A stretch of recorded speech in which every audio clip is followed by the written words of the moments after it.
What's up, everybody, and welcome in to another edition of the Sitdown. As always, if you enjoyed this video, please make sure you hit the like button and let me know what you think in the comment section below. Also, if you're new around here, you just haven't done it yet, you're living under a rock and seeing this video for the first time, I don't know what you're waiting for. Hit that subscribe button below now so you never miss another Sitdown video. As always, we are presented by Barstool Sports, and if you want more great crime content, check out my podcast, The Sit Down, out every Wednesday.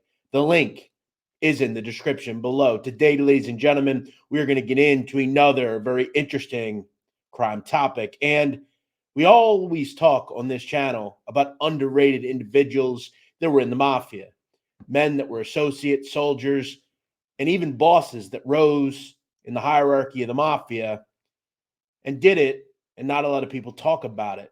Today, in my opinion, we're going to talk about really one of the great bosses over the last 20 years in the American Mafia. He's a guy that doesn't get a lot of talk, but he's a man that rose really from the ranks of an associate to a soldier, and according to the feds, all the way to the top of the Philadelphia Mafia. He brought stability, and he brought a lot of prosperous times for many. The story of Joseph Uncle Joe Legambi. Next on Sit Down Shorts. Joseph Legambi was born August 9th, 1939 in South Philadelphia. If you know anything about South Philadelphia, especially the Italian neighborhoods of South Philly, everyone knows everybody. The blocks are narrow and the mob is profound. Now, coming up, Joseph Legambi was one of 5 children. His brother would actually follow him into the mafia. You can be seen in this picture behind Legambi. He would also have a sister, Legambi, called Manny. She would birth a son, George, who would remain close to his Uncle Joe and follow him into the world, allegedly, of the mafia. Now, Joe Legambi's father was a cab driver. And by the late 50s, Joseph Legambi decided he did not want to go to school anymore. He would drop out in his junior year at South Philadelphia High School. Now, for Legambi, he would actually spend a short time in the military where he would receive his high school diploma and then head back to the streets of South Philly. Now, in the 60s, not a lot is known about Joe Legambi's life, but we would find out that Legambi at one point would actually run a car wash. He tended bar in and around Philadelphia and also Atlantic City, and he had other odd jobs. Now, during his time in Atlantic City in the late 60s and early 70s, as we know, casino gaming would come down the road, and for Legambi, he would kind of slot into the world of bartending. If you know anything about Atlantic City, for years, most of the bars and establishments in Atlantic City were run by factions of the Philadelphia Mafia. This is where we would come to know the name Nicky Scarfo. Now, during Nicky Scarfo's reign and really his tutelage in Atlantic City, he had a lot of control over the bartenders union, different bars themselves. One of the bars Nicky Scarfo would have control of was a place called the Penguin Club. Now, during his time in Atlantic City, Nicky Scarfo, one of his main people in and around that area was Chucky Merlino. Now, Chucky Merlino would ultimately become the underboss in the Philadelphia Mafia. He would actually meet a very young Joe Legambi, who at this time was tending bar in and around Atlantic City. It would become widely known in Philadelphia and in Atlantic City that Joe Legambi had a penchant for picking football games. He was an astute handicapper and someone that was allegedly running a small bookmaking operation. If you are someone that can move money in the gambling world in these times, you are going to be sought of by the mafia. Legambi would become close to a mentor, if you will, Chucky Merlino, and Merlino would introduce a young Legambi to Nicky Scarfo. Now, as we know, with Nicky Scarfo, he would become a very important member in the mafia in the 80s, which we'll get to. He wouldn't forget his new friend, Joe Legambi. Now, Legambi in the early 70s would for the first time be on the vision of law enforcement. He would get arrested 3 different times for smuggling cigarettes which, as we know, hijacking, smuggling, that sort of thing was very pronounced in the 70s for not only the New York Mafia, but for Philadelphia and other families as well. Legambi would continue his success in the bookmaking business and very much start to build up a bit of an operation. Now, his new friend, Chucky Merlino, would now oversee that, and Legambi was looked at as a very accomplished associate for Chucky Merlino. Now, in Legambi's personal life, he had become married for a second time, and he would ultimately have 3 sons. 2 of them were twins. Now, it is important to understand that the sons that Legambi had did not follow him into the life of the mafia. They are all established members of society and have legitimate jobs, from what I understand. Now, the 80s would come in Philadelphia, and this would be a very dangerous, crazy time for the world of the mafia. We all know Angelo Bruno would be killed in the early 80s. Philip Testa would then be killed, and Nicky Scarfo would assume control of the American mafia in Philadelphia. And was, as we know as well, he would rule with an iron fist. Now, I want to talk about a particular individual that would connect Legambi back to his old friend, Nicky Scarfo. In the early 80s, Nicky Scarfo, as we know, instituted a street tax where anybody that was doing dirt in South Philly or Atlantic City, whether it was bookmaking, loan sharking, extortion, prostitution, numbers, whatever, they had to kick up a street tax to Nicky Scarfo. Now, one of the people that Nicky started butting heads with was Frankie Flowers D'Alfonso. Now, D'Alfonso was a heavy moneymaker who went back to the days of Angelo Bruno. D'Alfonso ran a flower shop on 9th Street in the Italian market in South Philadelphia. He was also a very accomplished kind of vice bookmaker, extortion artist, loan shark. He had a lot of connections. And there were 2 things that Frankie Flowers was doing that bothered Nicky Scarfo. One of which was he kept balking on a street tax. He didn't want to pay it. He was not paying. He was coming up short, and this bothered Scarfo. Also, there's a lot of reason to believe by this point, we all know Nicky Scarfo was incredibly paranoid, and he began to realize that he assumed that Frankie Flowers was a real threat in his operation. Frankie Flowers also had a lot of connection to New York. He was very much involved with different operations, including a casino amusement company that he had with Venero Benny Eggs Mangano. He also had ties to Bobby Manna.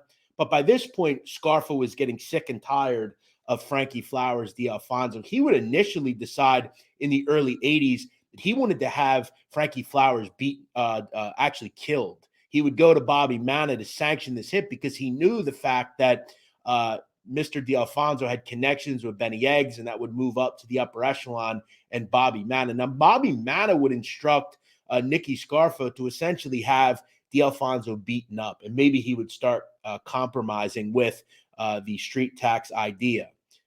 Scarfo kind of said, all right, we'll do that. And he would order underlings, including Salvi Testa, to viciously beat Frankie Flowers D'Alfonso. Now, for D'Alfonso, he would suffer a vicious beating, but it also wouldn't work. D'Alfonso continued throughout the early 80s to defy the street tax and wouldn't pay it. And this was the last straw for Nicky Scarfo. Nicky Scarfo at one point would go to a restaurant in Center City called the Wok Restaurant. He would instruct his underling, Chucky Merlino, to have D'Alfonso killed. And Bobby Manna, essentially for a second time, said, you know what? It's not working. Do what you have to do. So Nicky Scarfo was given carte blanche to take care of D'Alfonso. Now, the problem for D'Alfonso and the problem for Scarfo was D'Alfonso was hard to hit. I mean, he's a mobster. He knows the rules. And he was hard to deal with. We would also learn some very odd things about this individual, Gerard Jerry Blavitt. Now, many people that are from the Philadelphia area know Jerry Blavitt for being a longtime disc jockey. He owns a club in Margate called Memories. He's a bon vivant, if you will. He knows everybody. But the truth of the matter is, Gerard Blavitt is an associate of the American Mafia in Philadelphia, and for long periods of time has done a lot of things that are illegal, but he's never actually been brought to justice. we could find from reports out of not only New Jersey, but in Philadelphia, around the time where Scarfo is instructing his people to kill D'Alfonso, one of the issues that he had was Jerry Blavat was in constant contact with Frank D'Alfonso. Now, Blavat would be called upon by Scarfo to come to his Atlantic City apartment where Scarfo and Philip Leonetti would speak to Blavat. Scarfo would tell Blavat, quote, he was trying to have Alfonso beaten and then ultimately killed, but Blavat was in the way. Blavat at one point would offer to set up his friend D'Alfonso for the beating and saying that he could, quote, walk D'Alfonso someplace where it could be easy for Scarfo's people to beat him up. Scarfo would turn down Blavat's offer and told Blavat to just, quote, stay away from him because Scarfo already had people working on it. So ultimately, we would find some very nefarious things that Mr. Blavat was a part of in the early 80s. Ultimately, the time would come for Frankie Flowers to be whacked, and this would happen in 1985.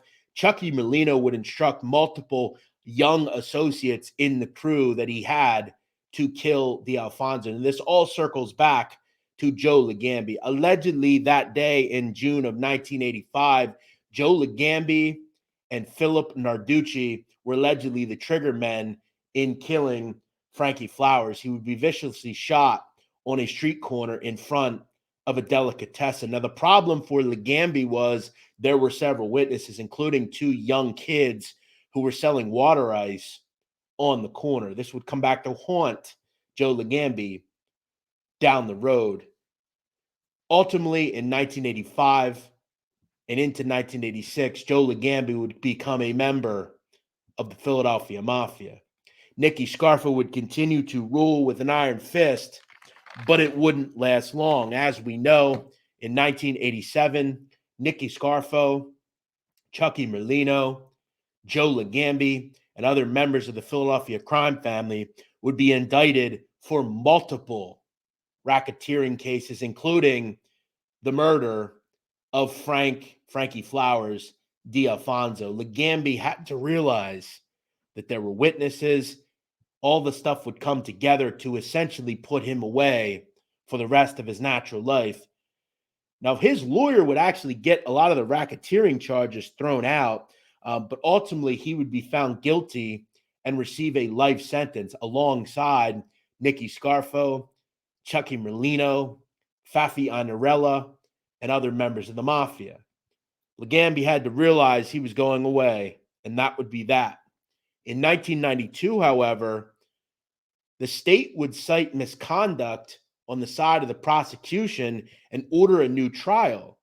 The case would ultimately be dropped, and Legambi would be released after a retrial, and he got out in 1997. So he goes from being essentially a life imprisonment without the possibility of parole to being released. And this would happen many times in Philadelphia in the mob world. We would see multiple people get released, including Raymond Long John Martirano for a murder. Both these people would get out, and Joe Legambi would head back to the streets. Now, by this point, things were changing. Things were different in the world of the mafia. In the mid to late 90s, according to the FBI, the leaders of the Philadelphia crime family were Skinny Joey Merlino and Ralph Natale. They would kind of rule together. Now, in the late 90s, early 2000s, both of these individuals would go under indictment and ultimately go to prison. Now, there was a power vacuum being established in the Philadelphia underworld. Who was going to assume it? The most likely person was going to be Joe Legambi. A lot of people believe this family needed some stability. There had been nonsense going on with this family really since the 80s and then into the 90s with Stanford and Merlino. There needed to be some stability, and Uncle Joe, his pragmatic, benign ways were important to grasping some stability in the mafia. Not so fast, though. Other members as well wanted to become boss. Now, for years, there's been a crew out of Newark, New Jersey, that was involved with the Philadelphia Mafia. They were essentially a Newark faction. By this point, they would be led by this person, Pete the Crumb Caprio. In 2001, we would learn in an indictment and ultimately a trial, Pete the Crumb Caprio would cooperate. He would say that in the late 90s and early 2000s, he came up with an idea to kill Joe Legambi. In that trial, Caprio would testify that he had planned to take over the family by murdering not only Joe Legambi, but his nephew, George Borghese, and another member of the mafia, Stephen Mazzone. Now, keep in mind and understand what I just said. He essentially wanted to take her out the hierarchy of the Philadelphia Mafia at that time and take over. And the family would be run out of Newark, New Jersey. Now, Pete the Crumb Caprio would also say essentially that he had the backing of not only the Genovese crime family, but the Gambino family, as they were kind of tired of the issues in Philadelphia. The plan, Caprio said, was to lure Legambi and others to Newark for a meeting where they would be killed and their bodies would be buried at a construction site. According to Caprio, quote, "We were going to whack them all out." And he said it wasn't personal, quote, "That was the way the mob worked." Now, according to Caprio as well, he would say that the goal of this also not only was for Caprio to become boss, but it was to take over the lucrative video poker machine business that not only Legambi, but other members of the mafia had a monopoly over in Philadelphia. Now, the good thing for Joseph Legambi and his nephew, George Borghese, and Stephen Mazzone is that Pete the Crumb Caprio was indicted before this would go down, and he would ultimately cooperate. But now signs of serenity were coming to Philadelphia. By the mid-2000s, according to the FBI, Joseph Legambi was the de facto head of the Philadelphia crime family. And as I said, things started to become very stable in a city that had a lot of turmoil over the years. For Joe Legambi, the goal was to make money, not headlines. He would establish a ruling body around him, including members of the mafia that had been around him for a long time, including Anthony Staino and Joseph Mousy Massimino. Now, what they would do ultimately is create, according to the government, a very lucrative group and one that was making a lot of money in non-violent operations. The goal for Legambi was, we are not going to be trigger happy anymore. That brings the federal government. That's not to say murders were not happening, but ultimately for the Legambi crew, there was never a way for the government to connect anything violent to them. Now, by 2011, things started to fall apart for the Legambi organization. And what the feds essentially do is they bring a racketeering case in 2011 to not only Legambi, but 13 other members of the mafia, including Joseph Massimino and Anthony Staino. Essentially, what the government says is that Joe Legambi presided over an illegal video poker machine business that had gigantic business for the mafia. Over 86 machines would be seized from a warehouse in and around bars as well in South Philadelphia. Now, for Legambi, he would essentially say that, wait a second, this is a legitimate business. I have a legitimate business with not only Massimino, but Staino. Legambi would essentially say that the business was called JMA Industries, and basically they controlled a legit business enterprise that had W-2s, they had employees, and that's where the money comes from. It was the legitimate, it was nothing nefarious, and that Legambi had nothing involved with violence, and this was some sort of popcorn case. Now, the problem we would also, though, find out is that there were other things going on in this business, including extortion, gambling, other things of that nature. And as we know in the mafia, a lot of the time, things start popping up where you have to realize that it's not exactly just a legitimate enterprise. We would find conversations where Staino essentially tells people that he can have them chopped up and killed. And you start to hear about bookmaking things that are popping up and that they're going to use a force to collect things. And this was problematic for people like Staino and Massimino, which we'll talk about.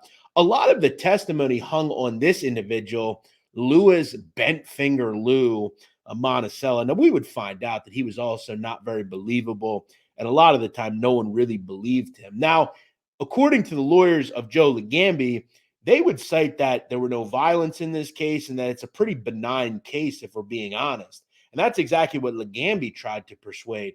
Legambi just wanted to tell everyone that he was this, granddad who was just a regular guy who at one point maybe was involved with something, but this was a legit business. He had W-2s, he had employees, he had paychecks coming out. We would also learn from Legambi that he was essentially getting a no-show job. According to the trial, there was an operations manager that would testify called Charles Piacentino. Piacentino was the operations manager for a company called Top Job Carpentry and Disposable.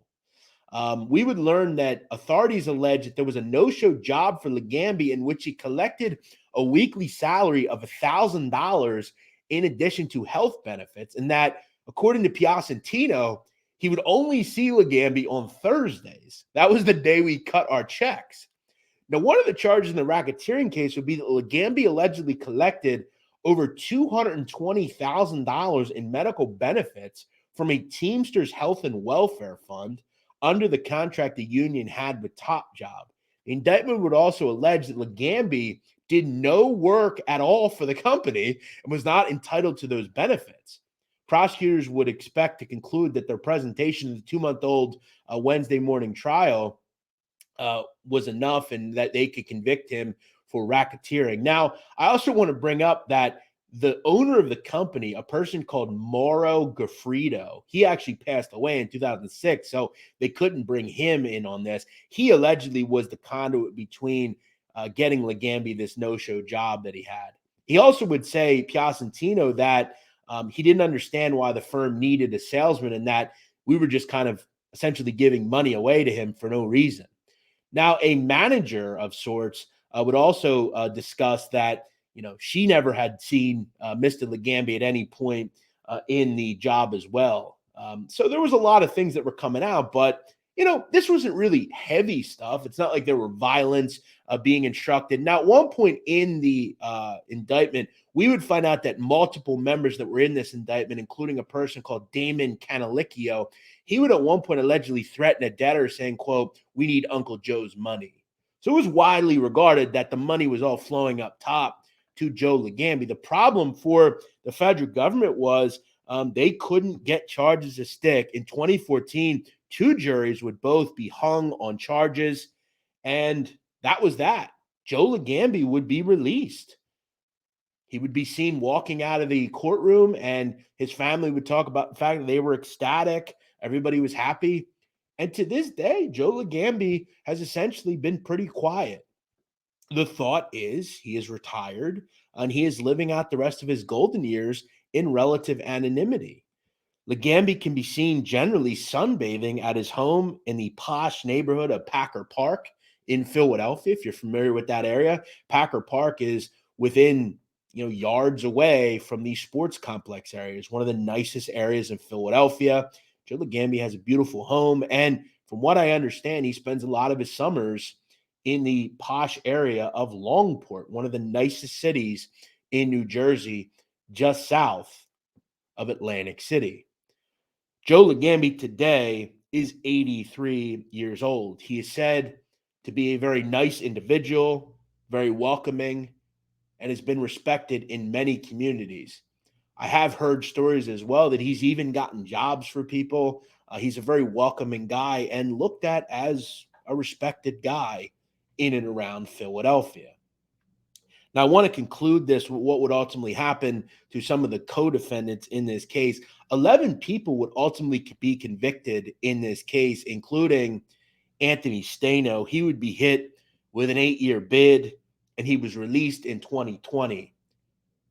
Since then, we have not heard him mentioned in anything nefarious. Joseph Mousy Massimino would be hit hard. He would get a 15-year sentence. He is due out in 2024 and is 73 years old. Joe Legambi is not someone When you hear the name Philadelphia, you think of connected to the mob. We hear of people like Angelo Bruno, Nicky Scarfo, and Joey Merlino. The truth of the matter, though, is really since Angelo Bruno, we should regard Joe Legambi as one of the most respected fathers of that business and in that world. He provided stability to a family that had not had it for over 20 years. He spent very little time in prison and ultimately has lived a pretty decent life for himself. He has provided a nice life to his family. And though the feds tried to bring the fact that he was a gangster many times, really in the end never stuck. And that's been the successful part of the Philadelphia Mafia nowadays. A lot of these popcorn charges never stick. They may do short bids, but the feds can never truly bring them on anything. Joe Legambi will likely die in his own bed and just be another legend, according to the Philadelphia community. I don't call him a legend, but some do. As always, if you enjoy this video, please make sure you hit that like button and let me know what you think of the video today in the comments below. We'll see you next week here on the